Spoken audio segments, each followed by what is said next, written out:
अस्सलाम वालेकुम दोस्तों, मेरा नाम तौकीर अख्तर है और मैं आपके लिए लेकर आया हूँ निबोश इंटरनेशनल जनरल सर्टिफिकेट का एलिमेंट नंबर 1। अच्छा, ये हम लोग ने सिलसिला शुरू किया है निबोश की पूरी बुक का, तो आई होप कि ये आपको समझ आना शुरू हो जाएगी इंशाल्लाह इसकी बहुत जल्द। तो मैं कोशिश करूँगा कि आसान अल्फाज में इसको एक्सप्लेन करूँ, इसको बताऊँ। तो मैं आपके लिए लेके आया हूँ निबोश इंटरनेशनल जनरल सर्टिफिकेट। इसके लिए हमें पहले निबोश का पता होना चाहिए ये क्या चीज़ है। ये नेशनल एग्जामिनेशन बोर्ड है ऑक्यूपेशनल सेफ्टी एंड हेल्थ का, ठीक हो गया। इसके जो एलिमेंट्स हैं वो हम वन बाय वन स्टडी करेंगे। पहला एलिमेंट है why we should manage work place health and safety. Health and safety को वर्क प्लेस पे मैनेज करने की ज़रूरत क्यों महसूस होती है, क्यों चाहिए हमें, ठीक है। इसका क्या क्यों इंतज़ाम करना चाहिए हमें सेहत का और हिफाजत का वर्क प्लेस पे। तो शुरू करते हैं हम लोग। दोस्तों, हम लोग क्या क्या इस टॉपिक में, इस एलिमेंट में क्या क्या पढ़ेंगे। Discuss the moral, social and financial reasons for managing health and safety in work place. हम डिस्कस करेंगे कि इसकी अखलाकी वजह है, इसकी सोशल वजह है, इसकी माली वजह है। दूसरा ये हम डिस्कस करेंगे कि कैसे ये।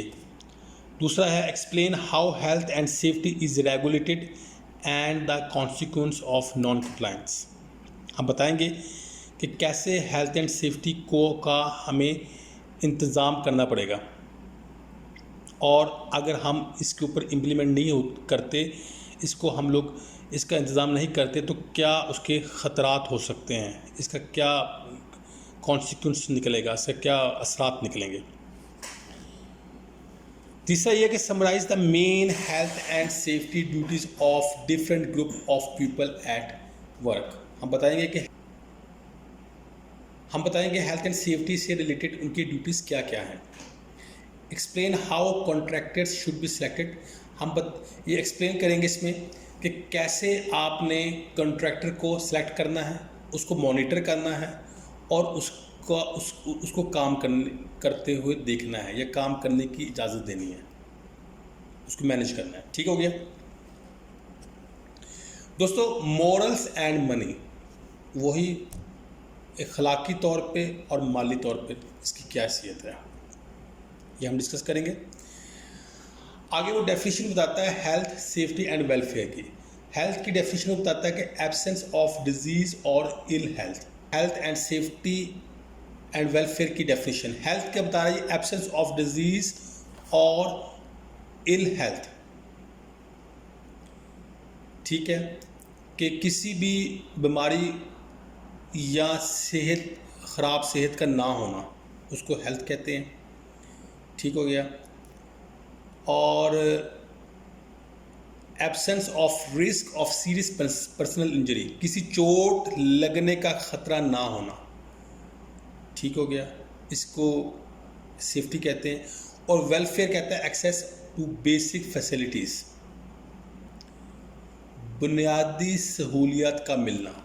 जो बुनियादी सहूलियत है उसमें पानी है पीने वाला, ठीक है, ड्रिंकिंग वाटर है उसमें, उसके अंदर टॉयलेट फैसिलिटी है, उसके अंदर रेस्ट रूम है, ये चीज़ें होती हैं वेलफेयर में, ये हम आगे डिस्कस करेंगे।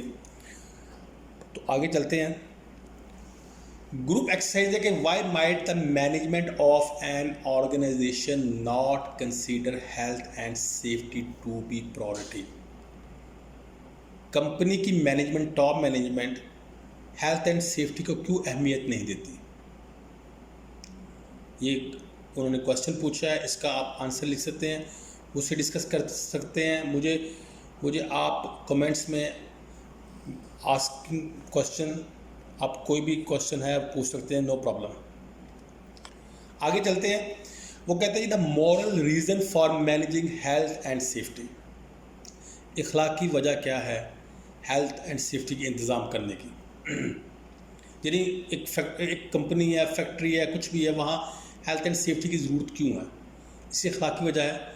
तो क्या क्या है इसकी इसकी क्यों वजह है इस खिलाफ की?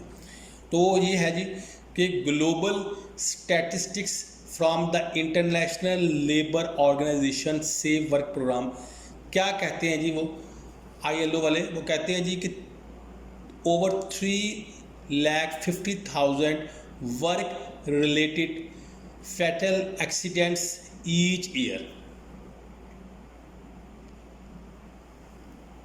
वो एक्सीडेंट जिनकी वजह से मौत वाक़या हो जाती है काम के दौरान, वो 3,50,000 से ज़्यादा हैं हर साल। 2.75 million work related फैटेलिटीज़ each year. काम के साथ जो भी मिलती जुलती है फैटेलिटीज़ है काम से रिलेटेड, इसमें उसमें तो बताया ना उन्होंने पहले कि एक्सीडेंट की वजह से हादसा होते हैं, कोई वर्कर ऊपर से नीचे गिर गया तो उसकी मौत वाक़या हो गई, या कोई गाड़ी पे जा रहा था तो एक्सीडेंट हो गया उसकी मौत वाक़या हो गई, या किसी वजह से भी मौत वाक़या, इलेक्ट्रिक शॉक लग सकता है, मौत वाक़या हो गई। लेकिन ये जो बता रहा है 2.75 मिलियन यानी 20 लाख से ऊपर बता रहा है, जो 27 लाख से बल्कि ऊपर बता रहा है, ये क्या बता रहा है? वो कहता है जी कि ये इसमें इल हेल्थ भी हो सकती है, हेल्थ इशू भी हो सकते हैं, वो फर्टेलिटीज़ हैं जो हर साल होती है। ठीक हो गया। आगे कहते हैं जी 2.4 million fatalities from occupational disease. 24 lakh लोग बीमारियों की वजह से मौत का शिकार हो जाते हैं। वो बीमारियां जो कि काम के दौरान लगती हैं, मिसाल के तौर पे लंग कैंसर, एस्थमेटिक हो जाता है बंदा, दमे का मरीज़ हो जाता है। उसके अलावा कैंसर हो जाते हैं काफ़ी लोगों को, और बहुत सी बीमारियाँ हो जाती हैं, हार्ट प्रॉब्लम हो सकती हैं, कोई हेपेटाइटिस वगैरह भी लग सकता है। तो ये क्या होती है जी, काम के दौरान जो कि मौत वाक़या होती है 24 लाख तक होती हैं हर साल। 270 मिलियन एक्सीडेंट्स, यानी ये कह रहे जी 27 करोड़ एक्सीडेंट होते हैं हर साल, और 16 करोड़ डिजीज़, 16 करोड़ लोगों को बीमारियां लगती हैं काम के दौरान। 4% of global GDP is lost, यानी प्रोडक्शन है 4% लॉस हो जाती है इन वजह इन एक्सीडेंट्स और इल हेल्थ की वजह से। 4% ग्लोबल GDP जो कि प्रोडक्शन है वो लॉस हो जाती है। एक्सरसाइज है जी, एक ग्रुप एक्सरसाइज है आपके लिए, घर बैठ के करें। ये पेपर पकड़ें, पेंसिल लें और लिखें। अगर कोई चीज़ समझ नहीं आती तो आप मुझे कमेंट में पूछ सकते हैं, मेरा नंबर भी है तो आप मुझे व्हाट्सएप भी कर सकते हैं। क्वेश्चन ये है जी, कहता है जी an employ at your work place has been seriously injured in work place accident. एक वर्कर है, उसका एक्सीडेंट हो गया और वो इंजर्ड है, ठीक है, सीरियस इंजर्ड है। वो कहता है in groups list the possible effects and implications of the accidents on. वो कह रहे हैं जी कि इसके जो असरात है ना, पॉसिबल यानी मुमकिना असरात क्या हो सकते हैं इन लोगों के ऊपर। इंजर्ड एम्प्लॉय, ठीक हो गया, जो कि ऑलरेडी जिसको चोट लगी हुई है उसकी बात कर रहे हैं। कंपनी को क्या हो सकता है, और लाइन मैनेजर को क्या होगा। ठीक हो गया।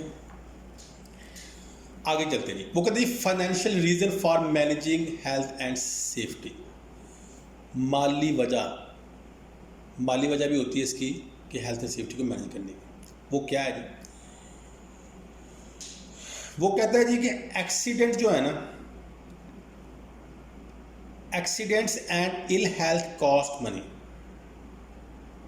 हादसात की और ख़राब सेहत होने की एक कीमत होती है, यानी जो हादसा होता है या जो ख़राब सेहत होती है उसकी एक कीमत होती है। कॉस्ट कौन सी हो सकती है, डायरेक्ट कॉस्ट हो सकती है और इनडायरेक्ट कॉस्ट हो सकती है। डायरेक्ट कॉस्ट कौन सी होती है, वो कहता है measurable cost arising directly from accident.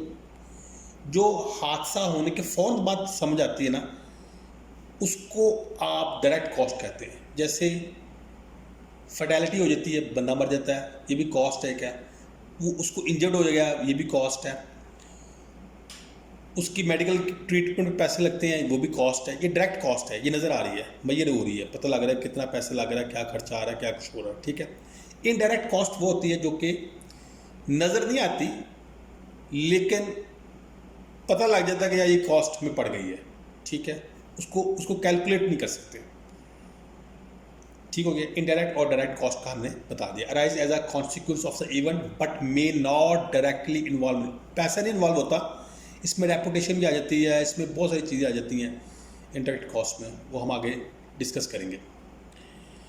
वो कहता है health and safety failure can affect the broader economy as well as individual company, company को भी नुकसान पहुंचाता है, ठीक है, और जो उसका उसका जो प्रॉफिट है, या जो उसको आप कह सकते हैं कि उसकी जो इनकम है, उसको भी बहुत ज़्यादा नुकसान पहुंचा सकता है। अब आगे चलते हैं जी। दो तरह की कॉस्ट बताई उन्होंने, insured and uninsured. Insured cost कौन सी होती है और अनइंश्योर्ड कॉस्ट कौन सी होती है?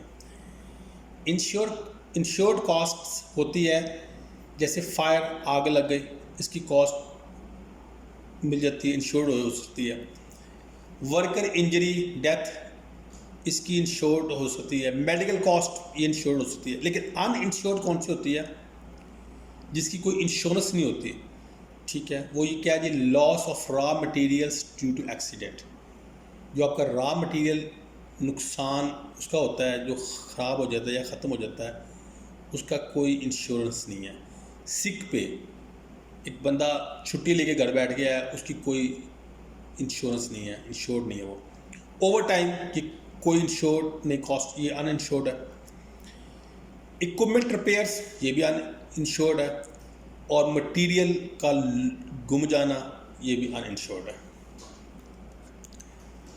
अब वो कहता है जी कि एंड ऑफ सेक्शन 1.1 एक्सरसाइज ये है जी, क्या कहते हैं, what are the 3 main reason for managing health and safety.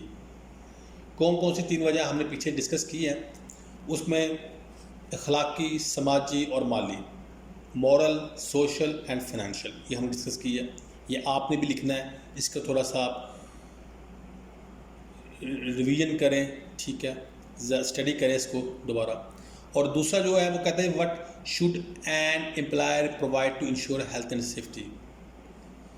Employer को क्या क्या प्रोवाइड करना चाहिए? सेफ प्लेस ऑफ, क्या आएगा इसमें, work, safe plant and equipment आएगा, सेफ सिस्टम ऑफ वर्क आएगा इसमें, ट्रेनिंग, आप कह रहे हैं awareness and competency of worker कह लें, एम्प्लॉय कह लें, ये हम डिस्कस करेंगे आगे।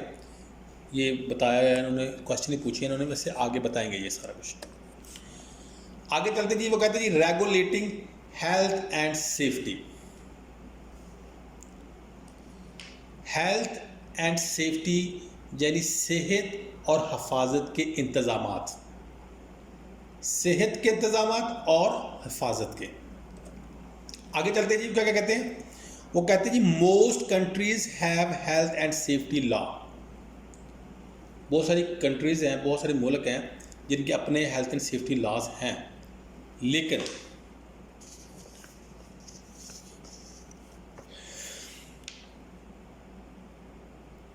Failure to achieve legal minimum standards can lead to prosecution. ये कानूनी कार्रवाई का सबब बन सकती है अगर ये कानून के मुताबिक इस पर अमल ना किया जाए तो, या नाकामी हो गई तो फिर इस कानूनी कार्रवाई का सबब बनेगा।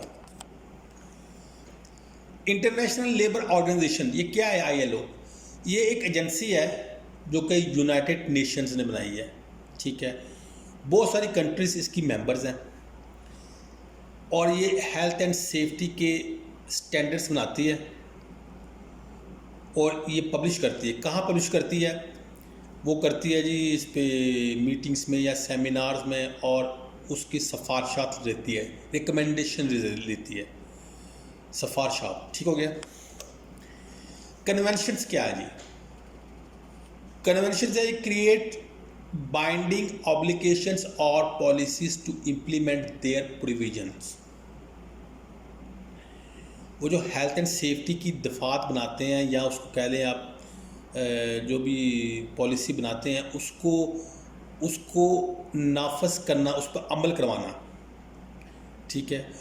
No legal authority unless ratified by the member state into its own legal structure. इसकी कोई कानूनी हैसियत नहीं है जब तक किसी रियासत का या मुल्क का मेंबर इसको अपने कानून में शामिल नहीं करता, तब तक इसकी कोई कानूनी हैसियत बिल्कुल नहीं है। सिफारिशात क्या दे रहा है जी? वो कहते हैं provide guidance on policy, legislation and practice. ये क्या करता है जी? पॉलिसी में ये गाइड करता है, पॉलिसी बनाने में ये गाइड करता है, कानून साजी में गाइड करता है और उसको प्रैक्टिस करवाने में हेल्प करता है। Occupational safety and health convention C155, इसका नंबर है C155, ठीक हो गया। ये क्या करता है? ये आता है कंपनीज के लिए और नेशंस के लिए। और क्या रिकमेंडेशन क्या देता है? 1981 R165 में supplements C155 and give more guidance on how to comply with its policies. C115 की तकमील करता है और उसकी पॉलिसियों की तमील करने में मजीद रहनुमाई देता है। ये ठीक हो गया। आगे चलते हैं। ये बताता है जी, आर्टिकल नंबर 16 है जी of C155 identifies obligations placed on employers to. अब इसमें ये बता रहा है इस आर्टिकल में कि एम्प्लॉयर को हम कंपनी कह सकते हैं या कंपनी का मालिक कह सकते हैं, उसकी क्या क्या फ़राइज़ हैं, क्या क्या ज़िम्मेदारियाँ हैं उसकी जो उसने पूरी करनी है, तो वो उसके बारे में बताया गया। कहता है ये ensure that work place machinery equipment and work process are safe and without risk to health. यकीनी बनाना जी कि महफूज जगह हो, ठीक है, महफूज प्लांट हो, मशीनरी हो, ठीक है, महफूज काम करने का निज़ाम हो जिसमें कोई रिस्क ना हो, ठीक हो गया। वो कहता है ensure that chemical, physical and biological substances and agents are without risk to health when protective measures have been taken.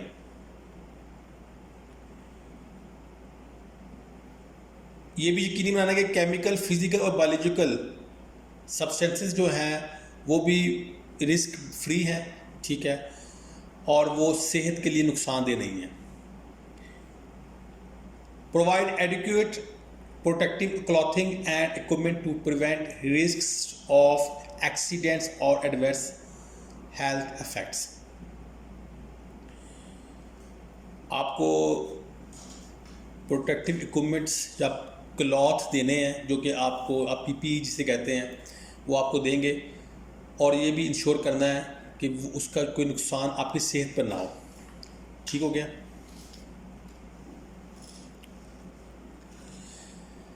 कहता है जी एम्प्लॉयर रिस्पॉन्सिबिलिटी, वही बताया जैसे मैंने आपकी जिम्मेदारी क्या है कंपनी की। वो कहते हैं everybody is responsible for health and safety but most of responsibility lies with employer to provide. हर बंदे की जिम्मेदारी है हेल्थ एंड सेफ्टी का, ठीक है, लेकिन ज़्यादातर जो कि जिम्मेदारी आती है वो एम्प्लॉयर की है, यानी कि कंपनी की है या कंपनी के मालिक की है।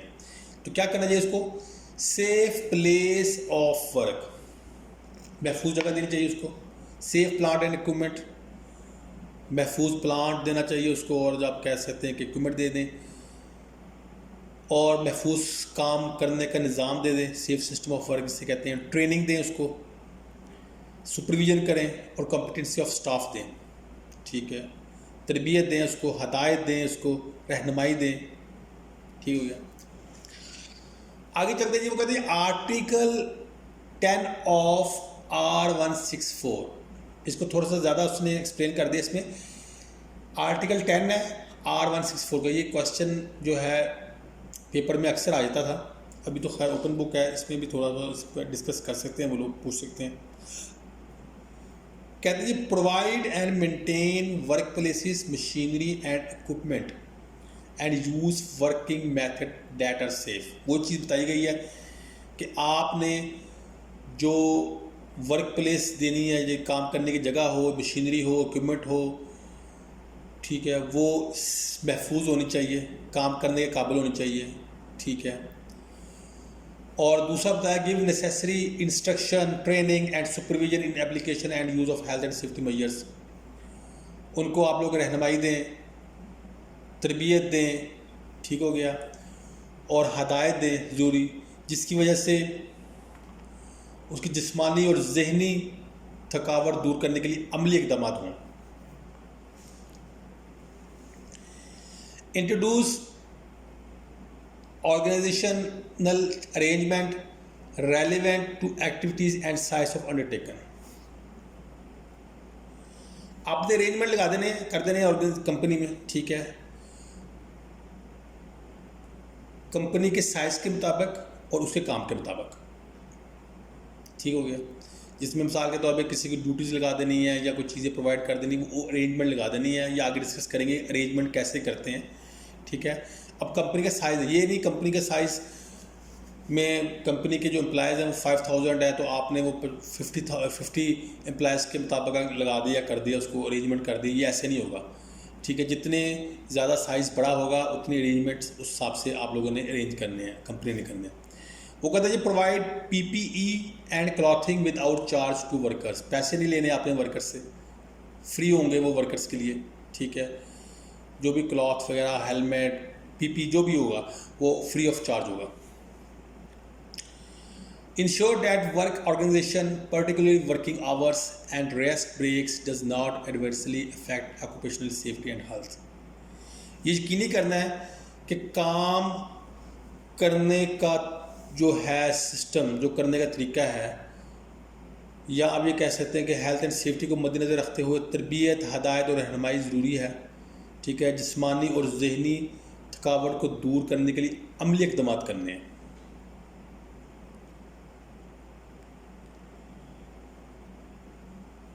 Keep up to date with scientific and technical knowledge to comply with the above. आपने साइंटिफिकली और टेक्निकली जो आपके पास नॉलेज है उसको आपने कंप्लाई करना है, उसको फॉलो करना है और अप टू डेट रहना है।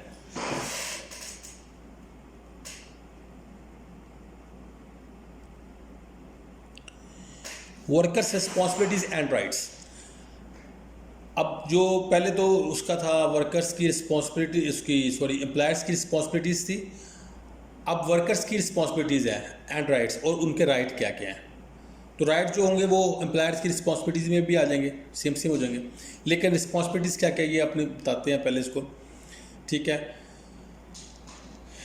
Article 19 of C155 also places obligation on workers expanded in R164 as follows.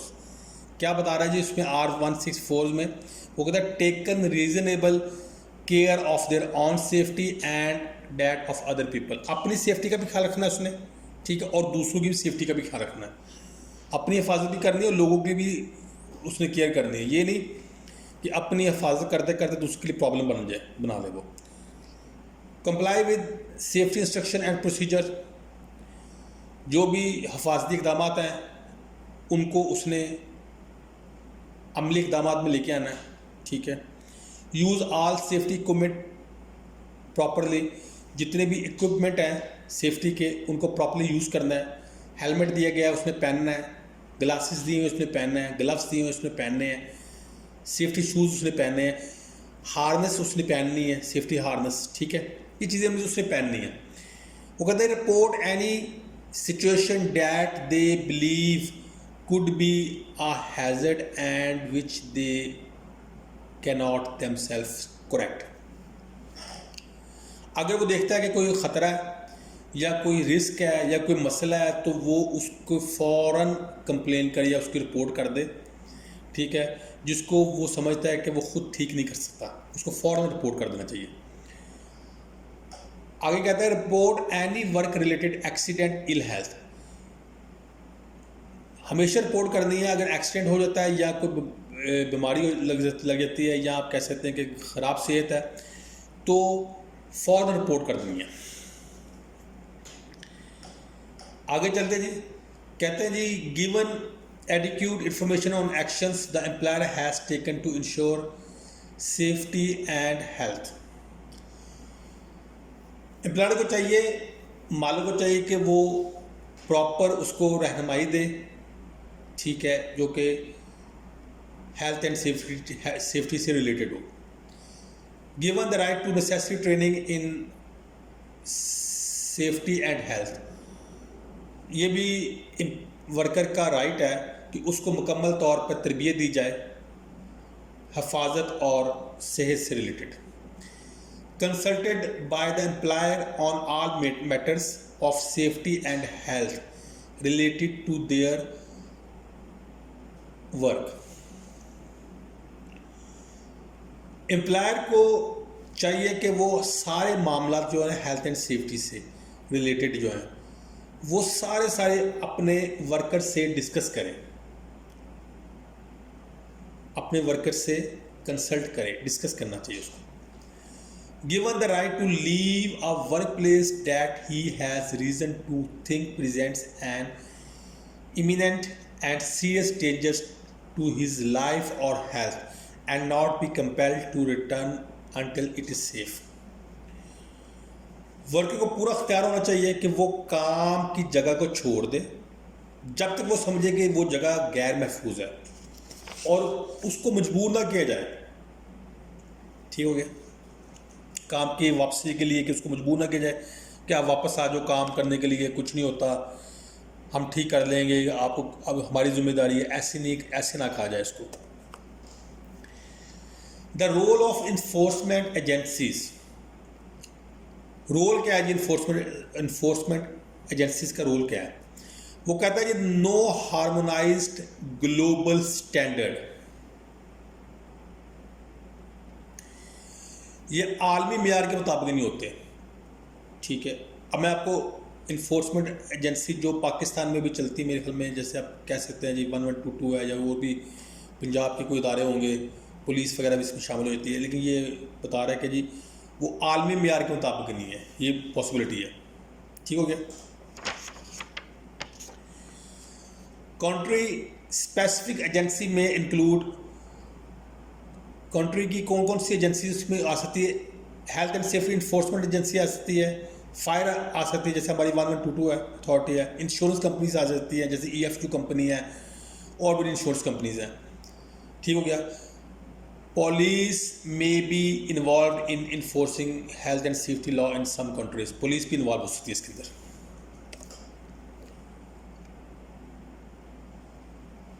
Consequence क्या है जी ऑफ नॉन कंप्लायंस? अगर हम उस पर इम्प्लीमेंटेशन नहीं करते हेल्थ एंड सेफ्टी के तो उसके असरात क्या होंगे?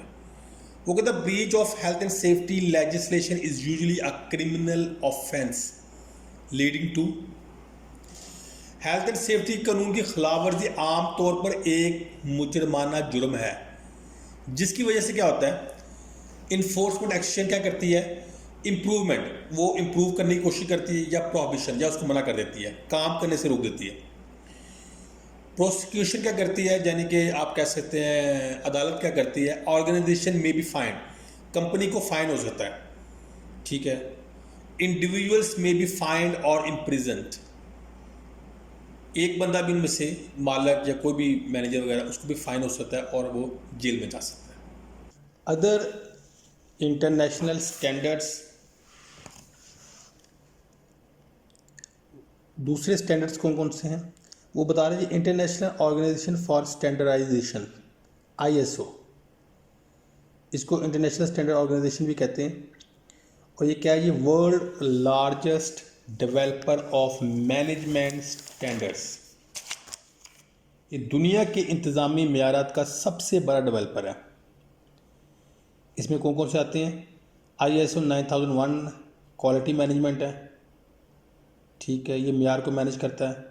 ISO 14001 इन्वायरमेंटल मैनेजमेंट, ये माहौल को मैनेज करता है। ISO 12100 सेफ्टी ऑफ मशीनरी, ये मशीनरी को महफूज बनाता है। तो ये उसके उन्होंने स्टैंडर्ड बना दिए हैं कि इस स्टैंडर्ड पे अगर आप अमल करेंगे तो आप महफूज रहेंगे। वो कहता है these standards are not law, ये कानून नहीं है, they are good management practice, ये एक अच्छी इंतज़ामी प्रैक्टिस है अगर आप ये कर सकते हैं। They lead to world wide common approach to good management, ये दुनिया का अच्छे इंतज़ाम के लिए आलमी सतह पर मुश्तरका नुक्ते नज़र की रहनुमाई करता है।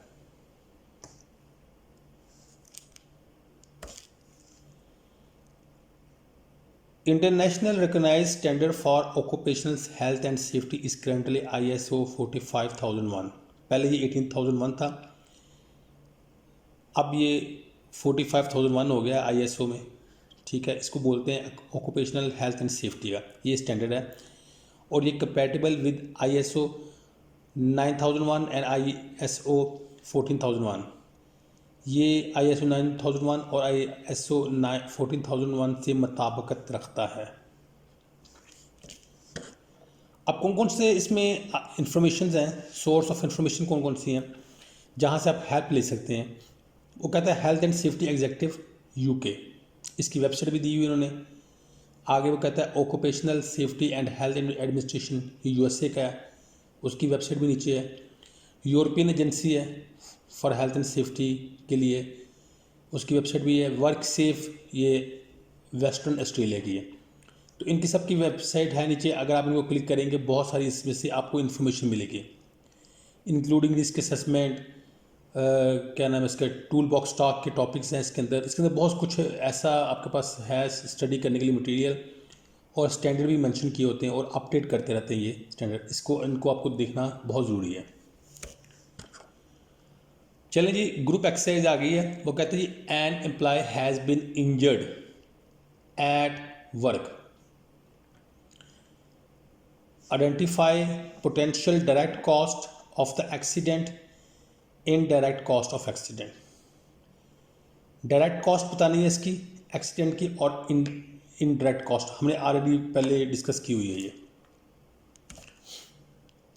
एक और भी आगे इसके आगे ग्रुप एक्सरसाइज है जी, discuss the criminal and civil law implications of the following. Discuss करना है जी क्रिमिनल एंड सिविल लॉ। अब इसमें क्या क्या बता रहा है, ये कहता है technicians escapes injury by diving under a bench when a vessel blows up a result of design defect. Vessel के बारे में बता दूं आपको, ये बॉयलर टाइप होता है, या आप कह सकते हैं कि ये गैसेस के लिए भी यूज़ होता है और पेट्रोल को भी यूज़ करने के लिए होते हैं। तो इसकी शक्ल जो होती है वो बॉयलर की तरह की होती है, इसमें ये स्टोर होते हैं, ठीक है। ये है, वो कहता है जी कि जब डिज़ाइनर की ख़राबी की नतीजे में वेसल फट जाता है और टेक्नीशियन जो है वो अपनी जान बचाने के लिए गोता लगाता है, ठीक है, या चोट से बचने के लिए लगाता है, तो वो किसके ऊपर इम्प्लीमेंट होगा, वो कौन से लॉ में जाएगा ये, ठीक हो गया। डेफिनेटली ये एम्प्लॉयर की गलती है तो उसमें उनके ज़िम्मे ही पड़ेगा ये। अगला कहता है जी अब 12 year old boy breaks his arm falling into a pit while playing on an unfenced building side। एक 12 साल का बच्चा है, उसकी बाजू टूट गई है क्योंकि वो खेलते हुए गड्ढे में गिर गया, लेकिन बिल्डिंग जो थी वो ज़ेरे तमीर थी, ठीक है।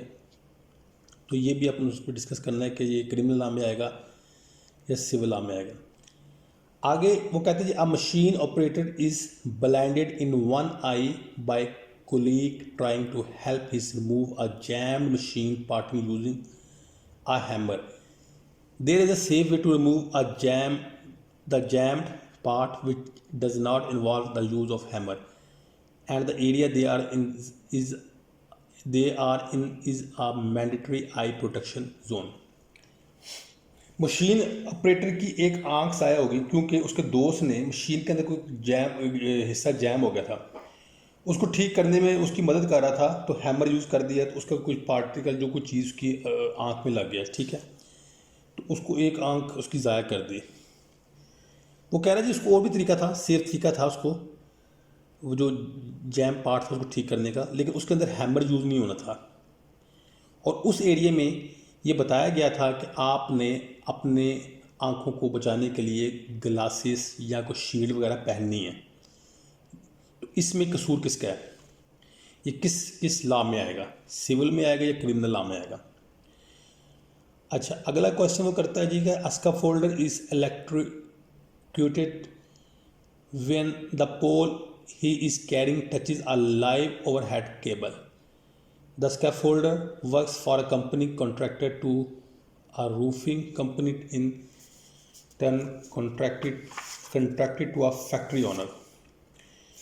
स्कैफोल्डर को बिजली का झटका लगा, जबकि वो एक पोल जो कि स्कैफोल्डर का था उसको उठाया उसने तो बिजली की तार को छू गया।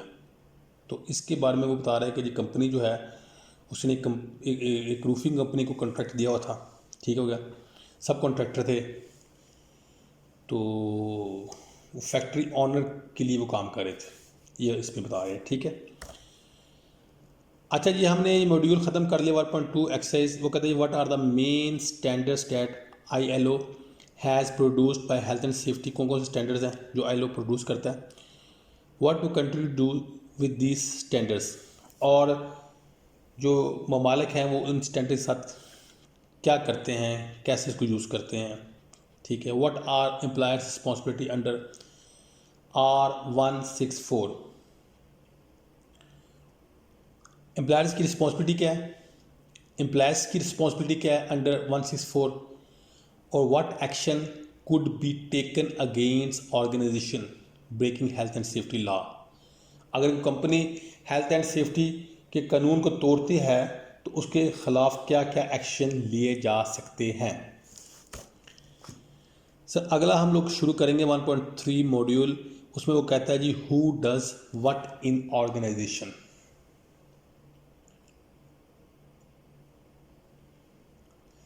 कंपनी के अंदर कौन क्या काम करता है ये हम डिस्कस करेंगे। The employer a person organisation that employs people. Employer क्या कौन होते हैं? एक पर्सन भी हो सकता है, कंपनी का मालिक जिसे कह सकते हैं आप, या ऑर्गेनाइजेशन एक कंपनी भी हो सकती है जो कि लोगों को हायर करती है अपने काम के लिए। The employer in this context is normally an organisation. Employer को इस वजह से हम लोग एक ऑर्गेनाइजेशन ही कंसिडर करते हैं, such as a company and is sometimes referred to as the corporate body. They are legal persons, और समटाइम इसको कॉर्पोरेट बॉडी हम लोग कहते हैं, और ये लीगल होती है, कानूनी होती है ये company. Responsibility for ensuring that the work place is safe and free of health risk rest with employer. ये कंपनी ने मालिक की जिम्मेदारी है कि वो इस बात को यकीनी बनाए कि काम करने की जगह महफूज और सेहत के ख़तरे से बाहर है, यानी कि वो महफूज है और उसको वहाँ कोई सेहत का भी ख़तरा नहीं है, तो ये उसकी जिम्मेदारी है कंपनी के मालिक की।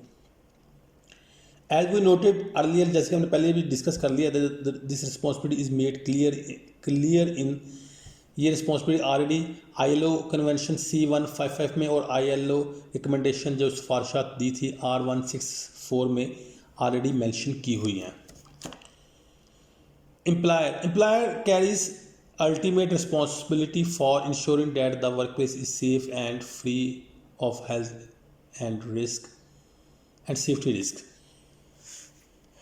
एम्प्लॉयर जो है, कंपनी कह लें इसको या मालिक कह लें, वो आखिरकार वही इस चीज़ का रिस्पॉन्सिबल है, जिम्मेदार है कि वो काम करने की जगह को बिल्कुल महफूज करे और ख़तरों से बाहर हो। क्या कहता है जी, ensure the safety of workers and others. जो कि वर्कर्स हैं और दूसरे हैं, जैसे मिसाल विजिटर्स हैं या कॉन्ट्रैक्टर आते हैं, उनकी सेफ्टी को इंश्योर करना है, उस महफूज रखना है उनको, ये वो यकीनी बनाए। आगे चलते हैं, वो कहते हैं ये directors and senior managers. Directors and senior managers क्या क्या करते हैं? Give an organisation its direction. ये ऑर्गेनाइजेशन को एक डायरेक्शन देते हैं ठीक है, कंपनी को बताते हैं कि किस समित में लेके जाना है इसको। सेट इट्स प्रायोरिटीज़, वो इसको तरजीहात को बताते हैं कि ये तरजीहात इसकी, ठीक हो गया। Allocate resources and appoint competent person, वसाइल देते हैं, वसाइल का बताते हैं और ये कहते हैं कि कौन कौन से बंदे हैं अहल हैं काम करने के लिए, उनको रखें। Are responsible for ensuring that all of legal requirements are met, और ये भी वो देखते हैं कि ये लीगल रिक्वायरमेंट को भी पूरे लीगल रिक्वायरमेंट पे भी पूरे उतरे कि नहीं उतरे। ये काम डायरेक्टर और सीनियर मैनेजर्स करते हैं। Director and senior managers can have enormous influence over their organisation and its priority, इनका बड़ा असर सूब होता है ऑर्गेनाइजेशन में, ठीक है, और तरजीहात में, दोनों चीज़ों में इनका असर होता है। The way they are perceived by those lower in the management hierarchy is very important. They must demonstrate clear commitment and leadership with regard to health and safety. जिस तरह से वो इंतज़ामिया के निचले दर्जे के कम लोगों को समझते हैं वो बहुत अहम है। उन्हें सेहत और हिफाजत के हवाले से वाज़ेह अज़म और क़यादत का मुज़ाहरा करना चाहिए। अब मिडिल मैनेजर्स क्या करते हैं और सुपरवाइजर का क्या काम है ये बता दें। मिडिल मैनेजर क्या है? Middle manager and supervisor are involve in the day to day operational running of the organization, are responsible for the health and safety standards within the operation under their control। Middle manager और supervisor company के रोज़ाना काम चलाने में शामिल होते हैं, लिहाजा वो इनके ज़ेर कंट्रोल काम में सेहत और हिफाजत के मेयार के ज़िम्मेदार हैं।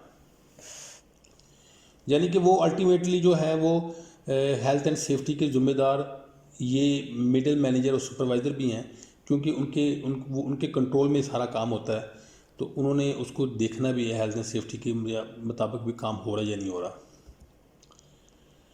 The shared responsibilities of joint occupiers of premises, एक जगह पे काम हो रहा है तो वहाँ रिस्पॉन्सिबिलिटीज़ शेयर हो रही हैं, ठीक हो गया, तो उसको कैसे हम लोग डिफ़ाइन करेंगे। वो कहता है जी ILO कन्वेंशन C155 आर्टिकल 17, इस पर मैंशन किया हुआ ILO रिकमेंडेशन R164 रिकमेंडेशंस क्या हैं 11, ये इसमें बताया गया जी, ये क्या बताया जी, employers in share facilities should communicate to develop appropriate health and safety standards and appropriate policies and procedures.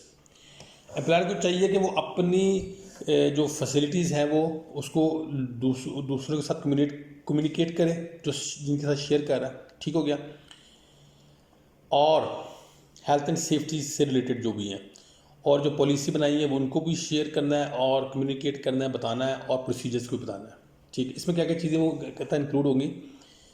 Share of procedure बताने हैं ये कौन कौन से हैं। मिसाल के तौर पे फायर एंड एमरजेंसी रिस्पांस, अगर खुदा न खास्ता यहाँ फायर लग जाती है तो उसको आपने कैसे हैंडल करना है या उसको रिस्पांस कैसे देना है। रिस्क असेसमेंट को शेयर करना है कि ये हमारे यहाँ ये रिस्क हैं, ठीक है, और ये इसके कंट्रोल मेजर्स हैं। और जॉइंट मैनेजमेंट कमेटी मीटिंग करनी है, ये वीकली हो सकती है, ये बाई वीकली हो सकती है, इस मीटिंग को भी अटेंड करना है। कहते हैं contractor management, if a client can be held responsible for an injury caused by a contractor working for the client, then it must be in the client's own best interest to ensure that contractors do not endanger workers or others। वो कहता है कि client की जिम्मेदारी है कि worker contractor के जो वर्कर है उसमें से किसी को चोट लगे तो क्लाइंट को चाहिए कि कॉन्ट्रैक्टर के किसी भी वर्कर को ख़तरे में न डाले, ठीक है। आगे चलते हैं, शेयर ड्यूटीज़, कौन कौन सी ड्यूटीज़ को शेयर किया जा सकता है। The way that client manage contractors can be broken down into 3 key areas. Client कैसे मैनेज कर सकता है कॉन्ट्रैक्टर को, वो 3 तरीक़ों से बताया गया है।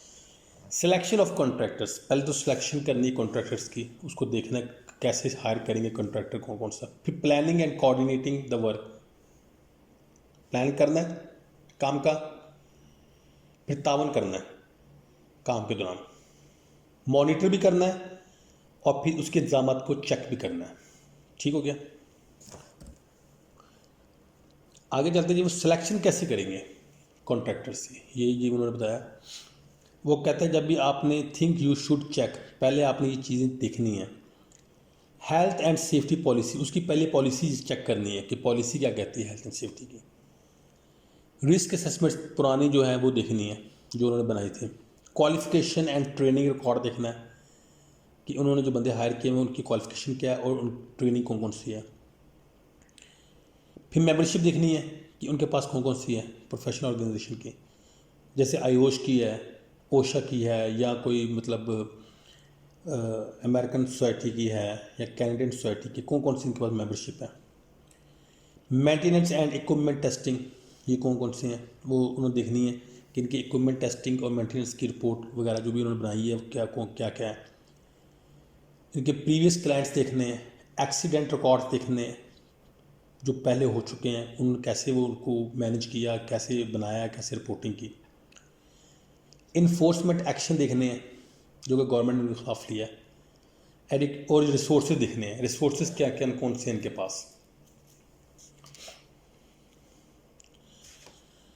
Planning and coordination of work, तावन कैसे करना है, प्लान कैसे करना है काम के साथ। वो कहते हैं information to be share between client and contractor, client और कॉन्ट्रैक्टर के दरमियान इंफॉर्मेशन शेयर करनी है।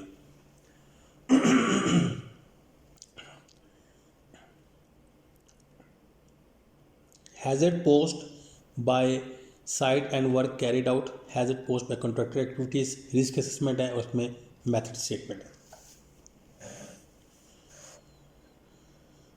क्या क्या जी इसमें आएगा। Hazard posed by site and work carried out, कौन कौन से हैजर्ड्स हैं जो कि साइट पे ऑलरेडी हैं, वो काम के दौरान वो प्रॉब्लम क्रिएट कर सकते हैं। ठीक हो गया। और कॉन्ट्रैक्टर्स की जो एक्टिविटीज़ हैं उससे कौन कौन से ख़तरात हो सकते हैं, उनकी सरगर्मी से कौन कौन से ख़तरात हो सकते हैं। रिस्क असेसमेंट, इसके बारे में पता ही है कि आपने रिस्क को कैलकुलेट करना है पहले काम करने से पहले।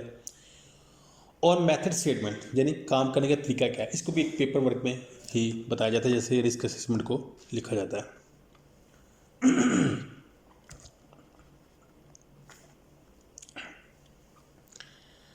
Planning and coordination of work, arrangement between the client and contractor include, कौन कौन से जो अरेंजमेंट है क्लाइंट और contractor, ensure activities don't conflict. Client और कॉन्ट्रैक्टर दोनों काम कर रहे हैं तो उनके दरमियान तनाज़ा ना खड़ा हो जाए। मिसाल के तौर पर एक जगह वेल्डिंग हो रही है, एक जगह स्कैफोल्डिंग हो रही है, तो वो आपस में ही ना प्रॉब्लम क्रिएट हो जाए। ऊपर स्कैफोल्डिंग का काम चल रहा है, नीचे वेल्डिंग का काम चल रहा है, तो दोनों कंपनियां, एक क्लाइंट है एक कॉन्ट्रैक्टर है, तो उनका आपस में प्रॉब्लम ना हो जाए।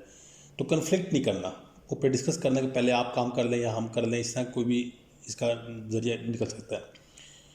वो कहता है permit to work system to control activities, permit बनाना है, उसका परमिशन लेनी है पहले, ऑनर से लेनी है, क्लाइंट से लेनी है परमिशन, ताकि एक्टिविटीज़ को सेफ तरीके से किया जा सकता है। Monitor and managing at the work, monitor and managing the work, monitor करना है, ठीक है, और उसको मैनेज करना है कैसे। Client must monitor the work to ensure safety, उसको देखना है, मॉनिटर करना है उसको कि वो सेफ्टी के मुताबिक काम कर रहा है या नहीं कर रहा। क्लाइंट को ही देना है कॉन्ट्रैक्टर को। तो क्लाइंट क्या कर सकता है, client stop the work if it involve unsafe practices, अगर वो काम ठीक नहीं करता, अनसेफ प्रैक्टिसेस कर रहा है या ख़तरे वाले काम कर रहा है, तो उसको क्लाइंट उसको रोक सकता है काम करने से। Auditing against agreed method statement is a good technique, audit भी किया जा सकता है, ठीक है। ये ऑडिट डिपेंड करता है, वीकली भी हो सकता है, मंथली भी हो सकता है, क्वार्टरली भी हो सकता है, ईयरली भी हो सकता है। 1.3 का जो शेड्यूल है वो एंड हो गया। वो कहता है to whom does an employer owe are duty with regard to health and safety. ठीक है, सेहत और हिफाजत के सिलसिले में एम्प्लॉयर का फ़र्ज़ किसके पास है? How can director influence health and safety? Director जो है वो हेल्थ एंड सेफ्टी पर कैसे असरअंदाज हो सकते हैं? What are the key worker responsibility? Key worker की क्या रिस्पॉन्सिबिलिटीज़ हो सकती हैं?